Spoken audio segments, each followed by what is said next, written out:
রাহমাতুল্লাহ। আমার নাম মুসাম্মদ তাসলিমা জাহান মুক্তা।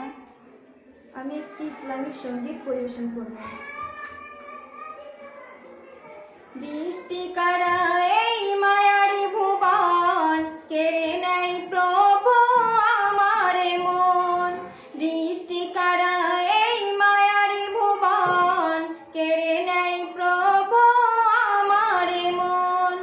এসব কিছু তুমি করেছ দান, গাহি প্রভু শুধু তোমারই গান। তুমি মালিক, তুমি খালিক, তুমি রহিম রহমান। তুমি মালিক, তুমি খালিক, তুমি রহিম রহমান। দৃষ্টি কারা এই মায়ারি ভুবন, কেড়ে নেয় প্রভু আমারে মন। দৃষ্টি কারা এই মায়ারি ভুবন, কেড়ে নেয় প্রভু আমারে মন। এ ধরার চারিদিকে যা কিছু দেখি, নয়ন